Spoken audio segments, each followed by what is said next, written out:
이른 새벽, 서울 외곽의 조용한 동네인 구리시의 한 낡은 아파트에서 이상한 소리가 들려왔다.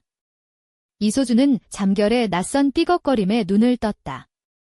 현관문 쪽에서 나는 소리였는데 마치 누군가가 오래된 문을 조심스레 열려고 애쓰는 듯했다. 밖은 아직 새벽 어둠이 짙게 깔린 시간, 시계는 붉은 숫자 4시 42분을 깜빡이고 있었다. 소준의 옆에는 아내 김혜진이 고요히 잠들어 있었다. 그녀의 검은 생머리가 희미한 베개 위에 흩어져 있었고 평소 일터인 동네 슈퍼마켓에서 일한 후에 피곤함이 가득한 얼굴이었다. 소준은 살며시 이불을 걷고 무거운 몸을 일으켰다.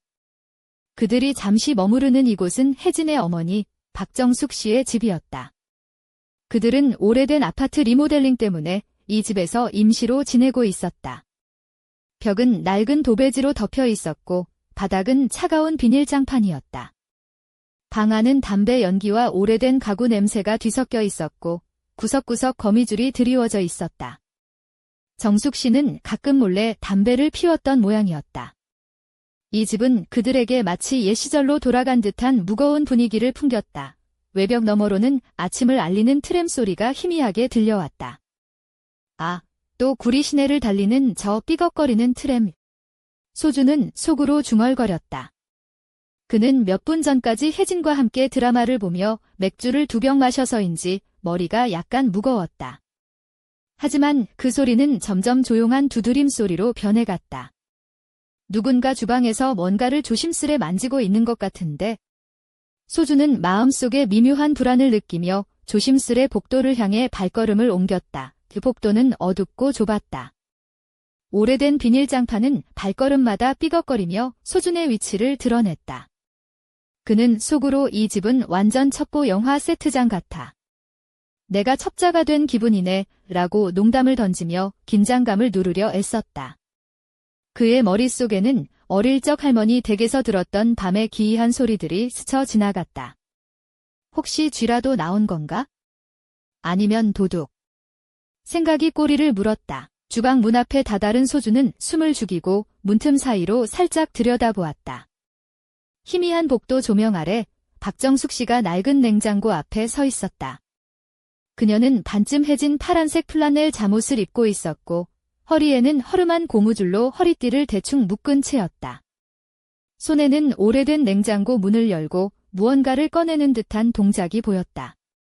그녀의 얼굴엔 바닐라 향이 묻어나는 주름 크림이 두껍게 발려 있었고 눈가의 검은 아이라인은 늘어진 속눈썹 사이로 번져 있었다.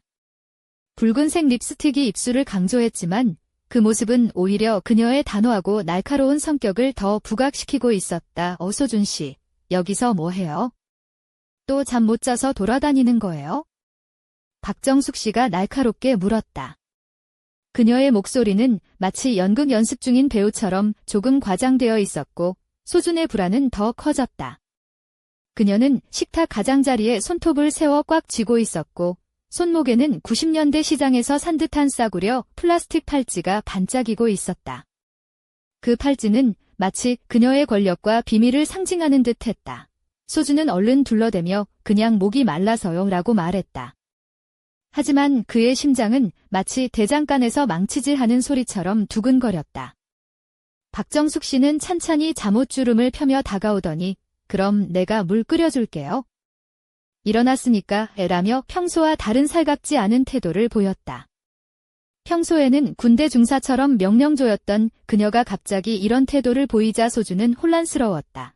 소준이 찻잔을 꺼내려고 손을 뻗자 두 사람의 시선이 다시 한번 마주쳤다. 그 눈빛 속에는 뭔가 알 수 없는 의도가 숨어 있었다. 마치 오래된 연극 무대 뒤편에서 비밀을 공유하는 듯한 느낌이었다. 순간 소준의 마음속에서 무언가가 부서지는 듯했고 그의 온몸에 소름이 돋았다. 그때 방 안에서 알람 소리가 날카롭게 울려 퍼졌다. 혜진이 깨어나고 있었다. 소준은 얼른 자리를 피하며 혜진의 흐트러진 머리카락과 야른 티셔츠, 그리고 어릴 적 친구가 선물해준 고양이 무늬가 희미해진 옷차림을 보며 안도의 한숨을 내쉬었다. 그녀는 잠결에 또 악몽 꿨어? 아니면 어제 술이 덜 깼나 봐라고 중얼거렸다. 소준은 욕실로 향하며 정숙 씨가 주방에서 뭘 하고 있었던 거지 라는 의문을 떨칠 수 없었다. 그녀가 자꾸 냉장고 옆 찬장을 뒤졌던 그 이유는 무엇일까? 혹시 은밀히 숨긴 뭔가가 있는 걸까? 그 질문은 그의 머릿속을 떠나지 않았다. 그리고 그것은 이 이야기가 막 시작되었음을 암시하는 불길한 징조였다. 소주는 욕실 거울 앞에 서서 흐릿한 자신의 얼굴을 바라보았다. 샤워 후 젖은 머리카락이 얼굴에 달라붙었고 검은 눈동자에는 깊은 피로와 혼란이 어렸다. 욕실의 오래된 타일 틈새에 낀 곰팡이 냄새가 코끝을 스쳤다. 그는 차가운 물줄기를 얼굴에 뿌리며 마음을 다잡으려 애썼다. 그 여자, 박정숙. 뭔가 숨기고 있어? 속으로 되뇌이며 문득 웃음이 나왔다. 아니, 내 인생이 첩보 영화도 아니고 왜 매일 미션 임파서블이지? 그가 나와 거실로 돌아서자 혜진이 소파에 앉아 스마트폰을 만지작거리고 있었다. 그녀는 어젯밤 입었던 회색 후드티에 청바지를 매치했고 목에는 가느다란 은색 목걸이를 걸고 있었다. 눈가에는 약간의 피로가 남아있었지만 그 미소는 여전히 따뜻했다. 왜 이렇게 심각해 보여? 또 꿈 꿨어. 혜진이 장난스럽게 물었다. 소주는 고개를 저으며 그냥 이상한 꿈이었어 라고 대답했다. 그 순간 현관문에서 발소리가 들렸다. 아, 이 시간에 누가? 소준이 속으로 생각하며 문 쪽으로 다가갔다. 문을 열자 이웃집 김할머니가 손에 작은 상자를 들고 서 있었다. 소준 씨, 이거 늦게 드려서 미안해요. 아침에 시장 갔다가 사온 전통 한과예요. 어머님께도 드리라고요? 그녀의 얼굴은 햇볕에 그을린 듯 붉고 연한 주름이 옅게 퍼져 있었다. 소준은 고마움을 표하며 감사합니다. 할머니. 저희도 어머님께 전해드릴게요 라고 말했다. 김할머니는 고개를 끄덕이며 요즘 어머님, 밤에 자주 돌아다니신다며? 걱정 많이 돼서 라고 속삭였다. 소주는 순간 숨이 멎는 듯 했다. 어머님이요? 그게 무슨 말이지? 머릿속에 지난 새벽 주방에서 마주친 박정숙 씨의 모습이 스쳐 지나갔다. 그날 오후, 소주는 일터인 구리시 공장의 조립 라인에서 일하면서도 마음이 산란했다. 동료 정민이 그를 쳐다보며 형, 오늘 왜 이렇게 피곤해 보여? 어제 또 늦게까지 술 마셨어 라고 농담했다. 소주는 씁쓸하게 웃으며 아니야, 그냥 잠을 제대로 못 잤어 라고 답했다. 하지만 그의 생각은 밤의 미스터리에 사로잡혀 있었다. 퇴근 후 소준과 혜진은 동네 작은 시장에서 장을 봤다. 혜진은 바람에 살짝 흔들리는 연두색 블라우스와 검은 스커트를 입고 있었고 그 위에 밝은 베이지색 가디건을 걸쳤다. 발끝에는 하얀 운동화를 신었는데 걷는 모습이 가볍고 우아했다. 그녀는 손가락에 은은한 진주 반지를 끼고 있었고 귀에는 작은 금빛 귀걸이가 반짝였다. 소주는 그런 그녀를 보며 잠시 미소를 지었지만 마음 한켠의 무거움은 가시지 않았다. 저녁이 되자 집으로 돌아온 그들은 낡은 아파트 복도에서 박정숙 씨와 마주쳤다. 그녀는 여전히 그 파란 플라넬 잠옷 차림에 낡은 슬리퍼를 신고 있었다. 그녀가 소준을 보며 눈썹을 살짝 올리더니 오늘 밤 좀 일찍 잘 생각 없냐? 내가 너무 피곤해 보이더라 라고 말했다. 소준은 얼떨결에 네, 고맙습니다 라고 대답했다. 혜진이 곁에서 어머님도 너무 무리하지 마세요 라고 덧붙였다. 그날 밤 소준은 침대에 누워 박정숙 씨의 이상한 행동을 곱씹었다. 왜 그토록 자신을 감시하는 듯한 태도를 보이는 걸까? 그는 다시 한번 그 팔찌에 눈길이 머물렀다. 저건 무슨 의미일까? 그냥 싸구려 장신구 같지만 뭔가 상징하는 게 분명해. 속으로 생각하며 소주는 몸을 뒤척였다. 그때 갑자기 현관 쪽에서 또다시 삐걱거리는 소리가 들려왔다. 소주는 몸을 일으켜 조심스레 문 쪽으로 다가갔다. 문틈 사이로 희미한 불빛이 새어나왔다. 그리고 그 순간 누군가 문을 힘껏 밀어젖혔다. 소주는 놀라 뒤로 물러서며 속으로 이제 시작이구나 라고 중얼거렸다. 소리가 멎은 침묵 속에서 그의 심장은 마치 폭풍 전야처럼 빠르게 뛰기 시작했다. 소주는 숨을 죽인 채 현관문 너머를 응시했다. 희미한 불빛 아래 낯익은 그림자가 서 있었다. 그것은 바로 박정숙 씨였다. 그녀는 평소와 달리 짙은 진한 립스틱 대신 연한 핑크빛 입술을 하고 있었고 헐렁하게 걸친 베이지색 가디건 아래로는 오래된 레이스 무늬가 살짝 드러나는 화사한 새 원피스를 입고 있었다. 발에는 은은하게 빛나는 검은색 슬리퍼를 신고 있었는데 그 모습이 평소의 투박함과는 달리 묘한 우아함과 은밀한 매력을 풍겼다. 그녀의 하얀 피부는 창백했지만 눈빛에는 불안과 열정이 뒤섞여 있었다. 오소준 씨, 이렇게 늦게 혼자서. 그녀가 낮게 속삭였다. 목소리에는 긴장감과 함께 어딘가 모르게 유혹적인 떨림이 담겨 있었다. 소준은 뒷걸음질 치며 어머님, 왜 그러세요? 이 시간에 라며 말을 잇지 못했다. 그의 심장은 미친 듯이 뛰었고 머릿속은 혼란스러웠다. 박정숙 씨는 살짝 웃으며 이 집에 숨겨진 이야기가 너무 많아서 다 말할 수는 없지만이라며 천천히 다가왔다. 그녀의 손끝이 소준의 팔에 닿자 차가운 듯 하면서도 묘하게 따뜻한 감촉이 전해졌다. 소준은 순간 몸이 얼어붙는 것 같았다. 어머님, 왜 이러시는 거죠? 무슨 일입니까?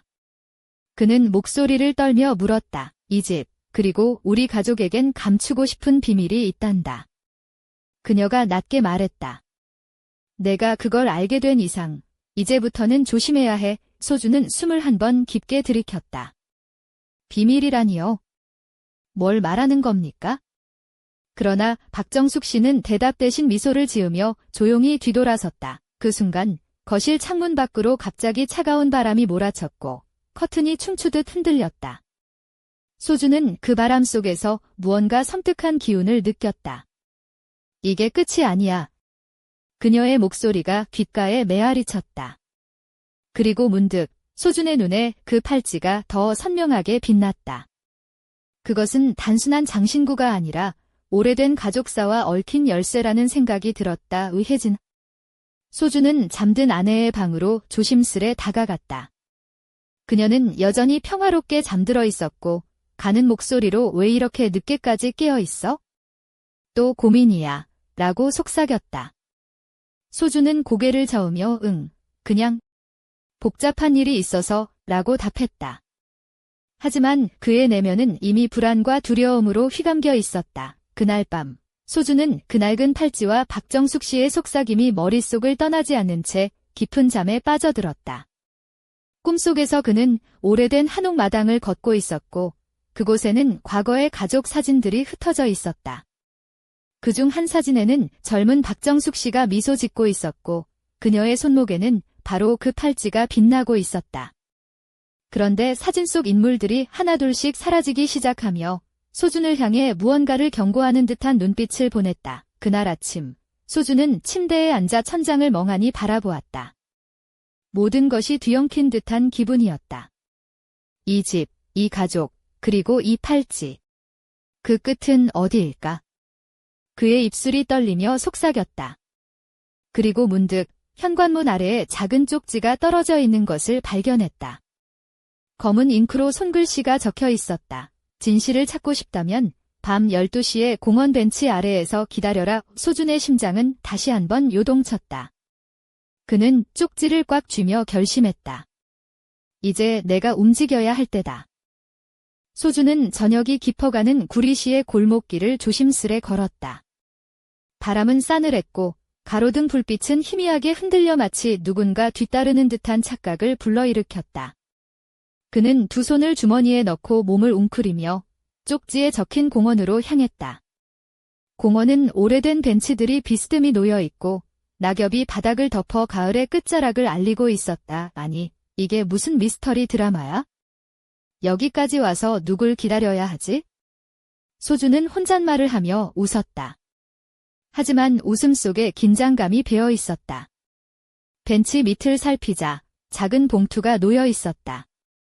그는 조심스럽게 봉투를 집어들었다. 봉투 안에는 낡은 사진 한 장과 빛바랜 편지가 들어 있었다. 사진에는 젊은 시절의 박정숙 씨와 낯선 남자가 손을 잡고 있었다. 남자는 짙은 눈썹과 날카로운 눈매를 가진 마치 영화 속 악당처럼 생긴 인물이었다. 편지에는 이렇게 적혀 있었다. 과거는 지울 수 없다. 모든 진실은 여기, 이 도시 어딘가에 숨겨져 있다. 조심하라. 소주는 손에 쥔 사진을 바라보며 어깨를 으쓱했다. 진짜 이게 무슨 소용이야? 우리 가족이 무슨 스파이 집단도 아니고. 그때 뒤에서 발소리가 들려 그가 몸을 돌리자 검은 후드티를 입은 한 남자가 서 있었다. 소준 씨, 오래 기다렸어요. 낮고 거친 목소리였다. 당신은 누구죠? 소준이 경계하며 물었다. 남자는 미소를 지으며 내 이름은 강태호. 당신 어머니에 대해 알고 있는 게 많아요. 그리고 당신 가족을 지키기 위해 왔습니다. 라고 말했다. 소준은 혼란에 빠졌다. 지킨다니 무슨 말이죠? 태호는 고개를 끄덕이며 박정숙 씨가 숨기고 있는 비밀은 단순한 가족사가 아닙니다. 그 비밀이 밝혀지면 모두가 위험에 빠질 겁니다. 라고 경고했다. 그러면서도 태호의 입가에는 장난기 어린 미소가 어렸다. 하지만 너무 걱정 마세요. 제가 있으니까요. 우리 모두 이 드라마에서 주인공이죠. 하하, 진짜 말도 안 되지 않나요? 소주는 어색하게 웃으며 그러게요. 이러다 나중에 나도 주연상 받는 거 아닌가 모르겠네요. 라고 농담을 던졌다. 태호도 그 웃음에 호응하며 그럼 이제부터 뭔가 시작될 겁니다. 무대 뒤의 진실을 밝혀낼 시간이에요. 라고 말했다. 두 사람은 어둠 속에서 함께 걸음을 옮겼고 소준의 머릿속에는 한 가지 질문만이 맴돌았다. 이 모든 것이 어떻게 끝날까? 그리고 그 순간 어디선가 멀리서 들려오는 트램 소리가 밤 공기를 가르며 울려 퍼졌다. 그 소리는 마치 과거와 현재를 잇는 시간의 끈처럼 두 사람의 운명을 더욱 깊숙이 묶어버렸다. 소준과 강태호는 어둠 속 골목을 빠져나와 구리시 외곽의 낡은 창고가 밀집한 지역으로 향했다. 가로등 불빛은 희미했고 먼지 낀 공기 속에서 두 사람의 그림자가 길게 늘어졌다. 여기가 그 비밀이 숨겨져 있다는 곳인가? 소준이 조심스레 물었다. 태호는 고개를 끄덕이며 맞아요. 오래전부터 이곳에서 이상한 일이 벌어져 왔죠. 박정숙 씨가 감추려 했던 진실도 여기와 연관이 깊습니다. 라고 말했다. 그들의 발걸음은 점점 무거워졌고 숨결은 차가운 공기 속에 하얗게 흩어졌다. 창고 문을 열자 내부는 오래된 가구와 박스들이 빽빽이 쌓여 있었고 먼지 쌓인 바닥에는 희미한 발자국이 남아 있었다.